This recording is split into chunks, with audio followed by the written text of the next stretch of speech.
You're listening to CherryPickin Entertainment. Throw me the ball and watch what I do with it. You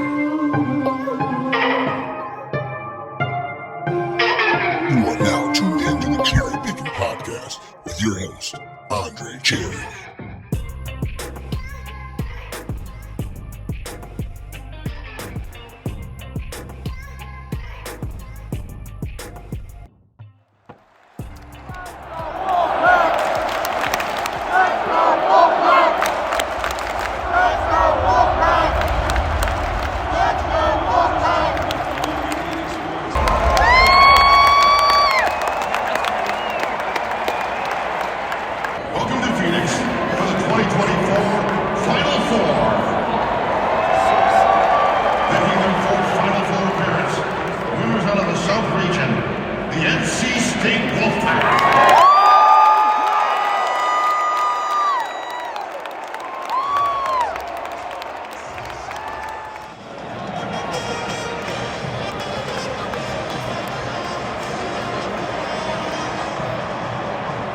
Hey, what's up, everyone? Thanks for downloading another episode of the CherryPickin podcast. I greatly appreciate it. That gnat sound you heard in the beginning of the podcast to lead us into this episode was taken from the Final Four. That's a crowd noise that was all around me during the Final Four, and it was quite the experience that I truly am blessed to have been able to go and witness a Final Four game between NC State and Purdue. The NC State team that I love. And I apologize for the delay in releasing this second part, as I have been quite busy traveling for work seemingly every week. I'm in the busy season of my job, so I travel quite a bit, and I didn't have a moment to sit down and record this episode, even though I did try to record it while I was on the road, but I just never had the right time and just wanted to give it the right space to be able to let my thoughts kind of breathe a little bit. But I'm very grateful and thankful that I was able to record this episode, and even more blessed and grateful that you're listening to it right now. The whole intent of these Final Four episodes is really just to document that experience and what it was like. In sports, there's no guarantee that the teams you love will reach the highest of heights that you believe in your heart that they can reach. After all, it took NC State, my beloved Wolfpack, about 41 years to return to the Final Four this season, after their last appearance in 1983. So those previous years have been filled with a lot of heartache and heartbreak and watching the Wolfpack repeatedly fall short of the mark. 1983 was the same year that the Wolfpack shocked Houston and the world in the championship game to win it all. So they won a national championship by beating Houston. They went on an incredible run in that 1983 season. And this 2024 team feels really reminiscent of that. 2023-2024 team seems really reminiscent of the 1983 team that did it all. But I say all that just to say, there are no guarantees in sports or in life. So I really wanted to enjoy this moment and soak it all in. It was especially nice to share the experience with my father, who graduated from NC State back in 1981. He is truly the reason why I am such a huge NC State fan today. And I'm very fortunate that we were able to watch NC State in this year's Final Four together. And as a part of documenting this experience, I was able to ask my father, Ron Cherry, some questions about what this moment feels like to him as a nearly 65-year-old NC State alum. What's about to follow here in a few seconds is my conversation with my dad. I hope you enjoy. My name is Ron Cherry. I graduated from NC State in 1981. We're about to go to the Final Four shortly. Can you tell me what it has been like these last 30 years being an NC State fan and seeing repeated success from other ACC teams such as North Carolina, Duke in basketball, Florida State, Clemson in football? How special is this moment for you right now? This moment is very special. Until a couple of weeks ago, NC State had not won a conference championship in either basketball or football in 37 years.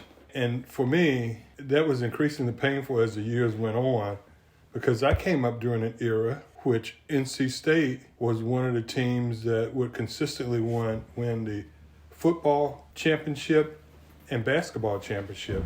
In fact, NC State still has the third most Atlantic Coast Conference championships in basketball of any school in the conference. So it was just, for me, very painful year in and year out for us to, in many cases, even make it to the championship game in the Atlantic Coast Conference and not advance to win the conference championship. Taking a step further, we had a number of years that we were favored to do well in the NCAA tournament, only to lose either in the first, second round, or back in 2015, I think we lost in the Sweet 16 round. So having this success this year, this late, from a team that totally was not expected to perform or even make the NCAA tournament has been very fulfilling. So what were your feelings about seeing NC State go on their unlikely run in the ACC tournament? Because I think they had lost, 5 games before the tournament started, or 4 games before? Yes. So to see them go like this in the tournament, what were you thinking? NC State closed out the season 4-10 after starting the season at the top of the conference. So when the season closed out, I really didn't expect anything from the team. I thought they would go into the first game against Louisville, struggle, and then possibly lose to Syracuse the next night. But some strange dynamics have happened during the course of the postseason with NC State this year. We've had players that averaged 4 points during the regular season that have been scoring double digits in both the Atlantic Coast Conference tournament and NCAA tournament. Players that were afterthoughts during the regular season that are getting significant playing time. So this has been really an unbelievable postseason for the Wolfpack, but it seems like they're believing in what the coaching staff is telling them. It also seems like the appropriate adjustments are being made for each opponent that they face in each game, and that our guys are, as Charles Barkley put it, are really performing with a great deal of swagger and confidence. Did you ever think NC State would reach the Final Four again in your lifetime after seeing that and then the drought they kind of went on? Did you ever think they would get back there? Honestly, after the run they went on, let me set aside 1974, because we clearly had the best team, not only the conference, but the country, with the star David Thompson leading that team, with the likes of Tommy Burleson and Marnie Tao being very capable assistants as well. Did you ever think NC State would make it to the Final Four again in your lifetime after seeing the success when you were younger, when you went to school at NC State, and there was this drought for, feels like 30 years where we haven't seen NC State play to this level? Did you ever think in your lifetime that you would see that again? Well, even after Coach Valvano led the team to a championship in 1983, NC State made it to a number of Sweet 16s after then. We lost to some very strong teams. I remember one year we lost to Kansas in Kansas City.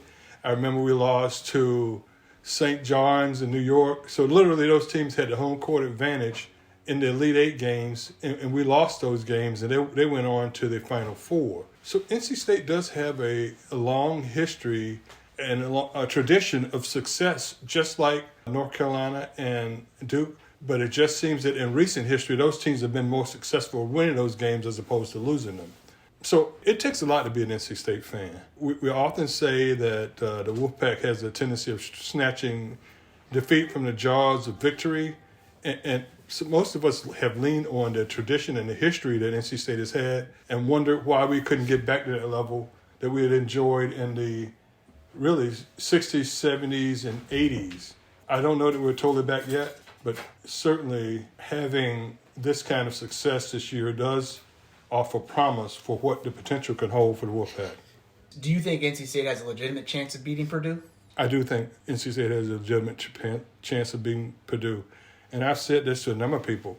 I don't see us being afraid of anyone. Other teams may beat us, but at this stage in the game, they're playing with a great deal of confidence. I just don't simply see us being afraid or arriving at a contest and not competing. So I believe that really we can beat anyone that's left on the schedule. What would it mean to get a win today against Purdue? What would that mean to you to see them win their first Final Four game since '83?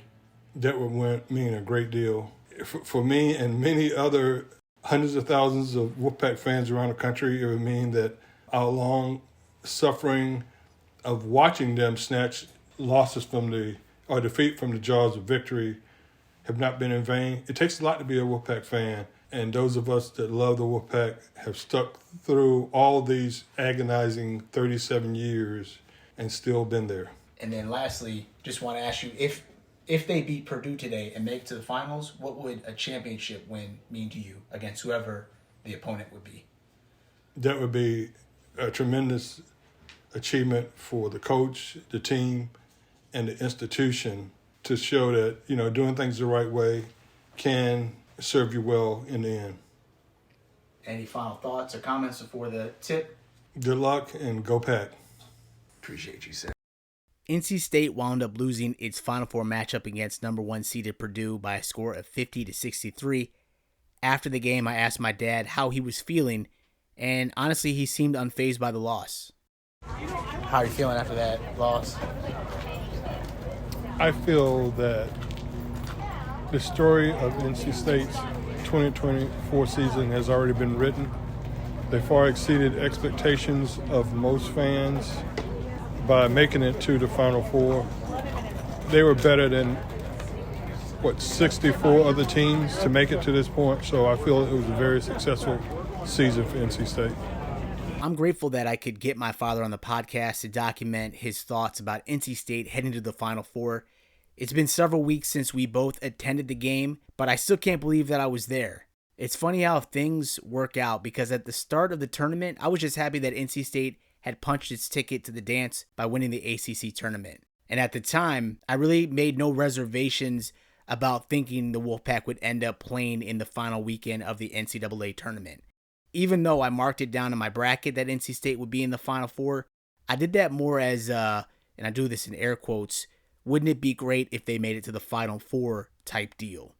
Like, in my heart, I hoped that they would be there, and I thought that they had a lot of momentum heading into the tournament. But I would have been pleased with them just winning a couple games, maybe getting to the Sweet 16. That's a remarkable season, especially how it started and then how they kind of lost a few games in the middle stretch there, and then they just found a resurgence at the end. I would have been pleased because they had already won the ACC tournament.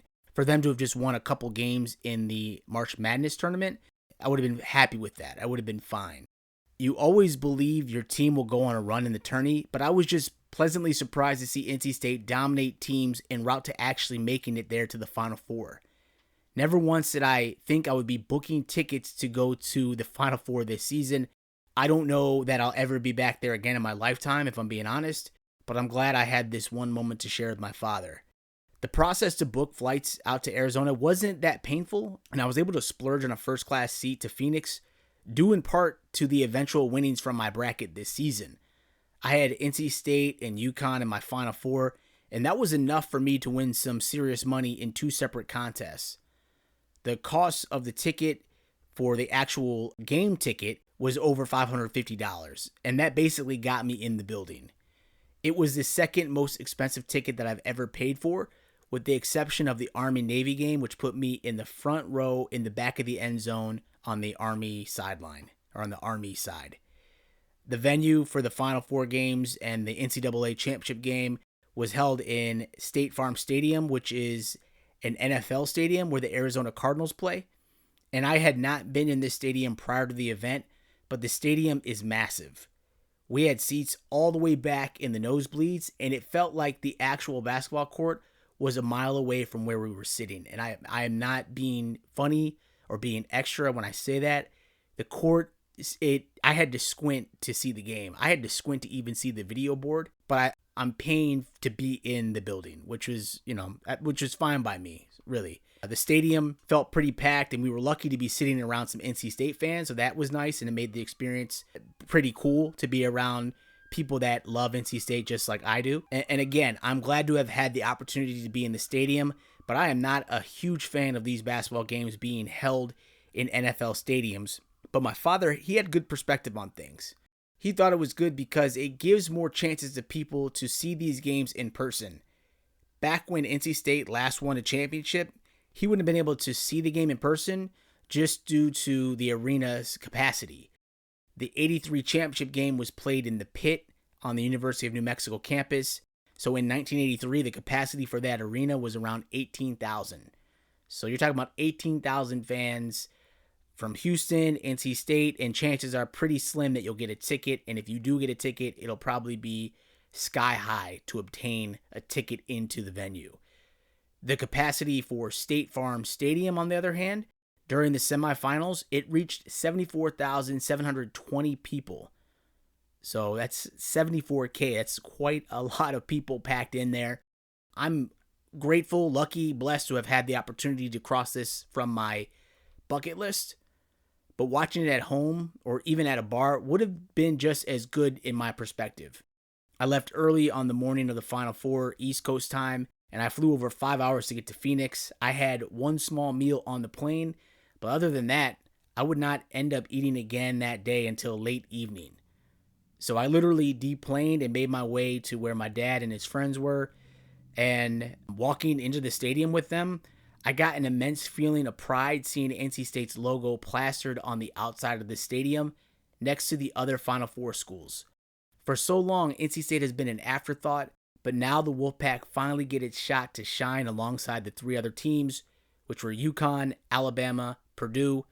They also reached the Final Four, and again, I'm really grateful for that moment, and it felt really special. I felt really overwhelmed seeing the Wolf logo, the Wolf head, on the outside of the stadium, because it just meant and it signified that NC State was one of the four best teams that season, and they're playing in the final weekend of March Madness of the NCAA tournament. So I just was overcome with emotions, and I will remember that forever. When I was inside the game, I purchased a bottle of water and I purchased some Final Four merchandise. But aside from that, I didn't get any food or drink at the game. It was very packed. It was crowded. And I think with the nervousness of the game and emotions running high, I just wasn't in the mood to eat anything. I don't think my father ate anything either. A lot of people actually near where I was sitting, they weren't eating anything during the game. They were just sitting there watching it all go down. I also ended up running into an old friend of mine, Kyle, at the game. Kyle and I grew up together. We played football at Naperville Central in Illinois, outside of Chicagoland. And it was nice seeing him at the event, even though he was there rooting for Purdue. It was nice catching up with him, because it honestly has probably been like 5-6 years since I've seen him. So it was cool that we could share that moment together as well. We'll always remember NC State versus Purdue in the Final Four. We were there. We chopped it up a little bit. So it was really cool seeing a good friend of mine at the game. Unfortunately, the game did not end how any of us hoped for, but I was glad to be there. I feel like NC State finally came down to reality during its matchup against Purdue, and their efforts seemed pretty flat. There were a lot of moments where the NC State fans around us weren't making any noise. We just kind of sat there and watched our Wolfpack get beat by a Purdue team that overwhelmed NC State at certain points of the game, at critical points in the game. But honestly, it's all good, though. I'm just glad the Wolfpack even got to that point. It's truly remarkable. It's truly crazy. I will never forget it. But before I close, I wanted to give a shout out to Mary and also our host for the weekend, the Panfill family. They were so gracious. They were very great hosts, and they treated us like we were family. I am very thankful for the hospitality. It was kind of refreshing. The Panfills are from Wisconsin, and it was pretty easy to pick up on their Midwest vibes. I don't get that feeling often being here on the East Coast, but it was pretty refreshing to be around nice people who grew up in the Midwest just like I did. They made me feel relaxed and right at home. So thank you again to the Panfill family. I truly appreciate it. And after the game, we all grabbed some dinner, and then later that evening, we played this cool game, this cool golf card game. I don't know if you've heard of that game before. It was pretty dope. I need to pick up a game here. We could play it in Philly with my family, but it was fun. And I didn't play very long. I played maybe a few hands of the game. I ended up going to bed early and then woke up early the next morning as I had to get on a plane for New York on Long Island for a work meeting on Monday. So I truly was just in Arizona for one day with the sole purpose of watching the NC State versus Purdue game. I made no plans for the championship game, even though NC State had a 50-50 shot of making it to the championship game. Had they won against Purdue, I would have had a really big decision to make. I would probably try to get back there for the game, but I would have been exhausted in doing so. All day travel from Philly to Arizona, then the next day Arizona to New York, and then New York back to Arizona. I mean, that's insane. but I would have done it. Honestly, I probably would have done it if NC State had reached the championship game, but fortunately I don't have to, I didn't have to do that, but it would have been a cool experience nonetheless. In some ways, I'm at peace with NC State losing in the Final Four. Had the Wolfpack made it to the championship game and lost, I think it would have been a tougher pill to swallow. Certainly as a fan, you never want to think about your team losing, so I would hope that NC State would have a good effort against UConn, but UConn has been playing, they've been playing unreal all season. I think they had one loss this entire season. So the chances were probably good that NC State would take an L, and I would have been heartbroken had I seen NC State lose in the championship game. Even though they made it that far, quite the accomplishment, to get that close and lose, I think would have hurt harder. It would have felt tougher to endure in the moment than them losing in the Final Four, where I'm just glad that they got there, if that makes any sense at all. And I would be really interested in seeing a 30 for 30 documentary on this NC State Wolfpack team in their final few weeks of the season. It would be a fascinating watch to see NC State pick up steam in the ACC tournament, and then in the NCAA March Madness tourney.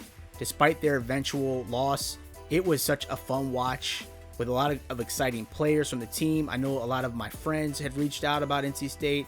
Everybody was so enamored with this team. It would have been fun and I don't know if they have the footage and if they're thinking about doing this, but I would love to watch some sort of documentary on their postseason run, because it was quite fascinating. I can't even believe it. And it's something that I don't know if we'll see it again, but it was so much fun watching them along the way. I definitely will remember this season forever. But overall, to kind of wrap this up with a bow, I had a great time. I was glad to share the moment with my dad, even though they lost. Here's to hoping that the Wolfpack make a repeat run to the Final Four next season. Thank you for listening, and have a good one, everybody. Take care. Peace. Go Pack. Thank you again for tuning into my Cherry Pickin' podcast. If you enjoyed this episode, please feel free to subscribe to my show and drop me a rating on Apple Podcasts. All of my digital content can be found at the website CherryPickinSports.com. And if you are looking to interact with me via social media, my Twitter handle is @Cherry_Pickin. That's PICKIN. On my Twitter, you'll also find a link to my blog where I post my weekly college football predictions and analysis. I can also be reached via email at cherrypickinsports@gmail.com. Please feel free to reach out to me regarding what you like about this podcast or about what content you'd like to hear more of on future episodes. I sincerely thank you for your support, and I can't wait to talk to you again soon. Take care.